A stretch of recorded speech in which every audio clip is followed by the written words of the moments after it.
새로운 하루를 여는 은혜의 시간, 말씀 한 모금.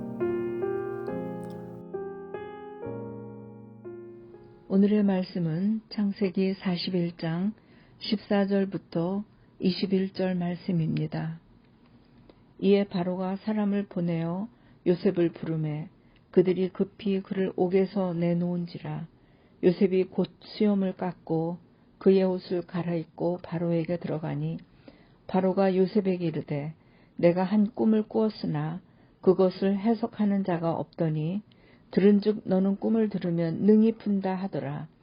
요셉이 바로에게 대답하여 이르되 내가 아니라 하나님께서 바로에게 편안한 대답을 하시리이다.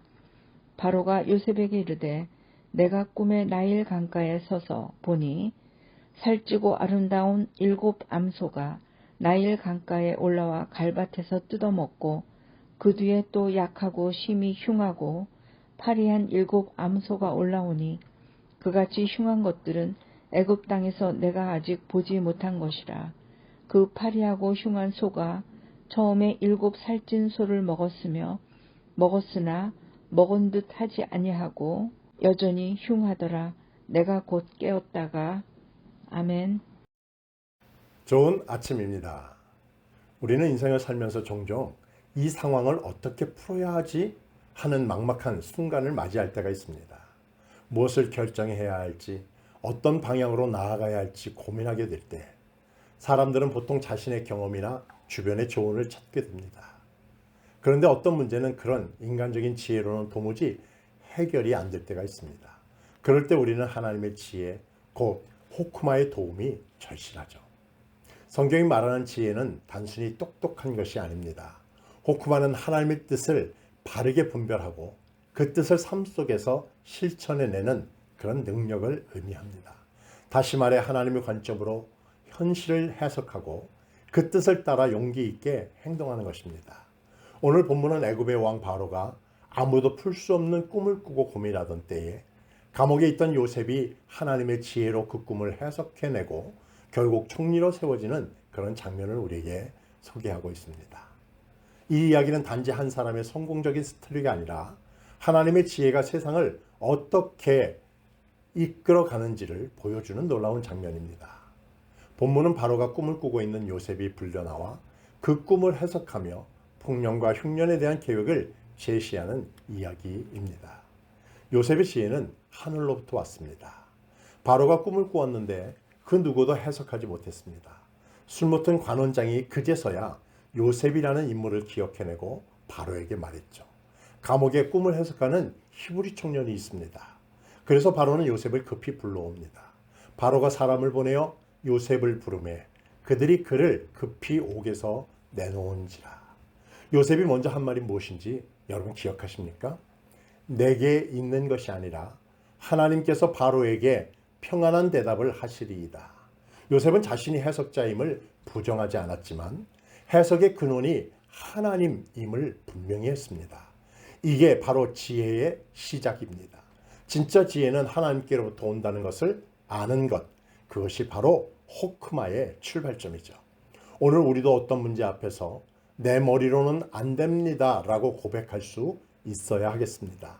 하나님의 지혜를 구하는 것이 진짜 해결의 시작이죠. 요셉은 지혜를 실행으로 옮겼습니다. 요셉은 꿈을 해석하는 데 그치지 않았습니다. 7년의 풍년과 7년의 흉년이 올 것이라는 하나님의 뜻을 분별하고 그 뜻에 맞는 실행 방안을 제언했습니다. 이제 바로께서는 명철하고 지혜 있는 사람을 택하여 애굽 땅을 다스리게 하시고 단순히 정보만을 전달한 게 아니라 하나님의 지혜로 실제적인 계획까지 제시한 것입니다. 그리고 그 계획은 하나님의 뜻과 현실을 동시에 아우르는 지혜의 결정체였죠. 바로는 이 모든 말이 하나님의 영에 감동된 말임을 알아보고 요셉을 총리로 세우게 됩니다. 하나님의 지혜는 추상적인 것이 아닙니다. 하나님의 지혜는 분별과 실행을 동시에 포함하는 실질적인 능력이죠. 오늘날 우리에게 필요한 건 바로 그런 지혜입니다. 말씀만 알고 뜻만 깨닫는 데 그치는 것이 아니라 그 뜻을 삶으로 실천하는 결단과 행동이 필요한 것입니다. 오늘 우리는 요셉을 통해 하나님의 지혜가 무엇인지 배우게 되었습니다. 요셉은 자신을 드러내기보다 하나님을 드러냈고 해석하는 데 그치지 않고 실행 방안까지 제시했습니다. 그 지혜가 바로를 감동시켰고 한 나라를 살리는 도구가 되었습니다. 우리도 이런 하나님의 지혜를 구해야만 합니다. 막막한 문제 앞에서 머리만 싸매지 말고 기도하며 하나님의 뜻을 구하십시다. 그리고 그 뜻을 분별했다면 과감하게 믿음으로 행동으로 옮겨야 합니다. 그럴 때 하나님께서 우리의 삶에 풍년과 같은 은혜를 부어 주실 것입니다. 오늘 하루도 하나님의 지혜로 살아가는 그런 하루 되기를 주님의 이름으로 축복합니다. 오늘 하루도 하나님의 말씀을 마음에 새기며 아래와 같이 기도하며 승리하는 삶 사세요. 우리도 요셉처럼 하나님의 지혜를 삶 속에서 구하고 누리게 하옵소서. 하나님의 뜻을 바르게 분별하고 용기 있게 실천하게 하옵소서. 우리의 선택과 결정이 하나님의 영광을 드러내는 통로가 되게 하옵소서. 예수님의 이름으로 기도하옵나이다. 아멘. 성실하신 주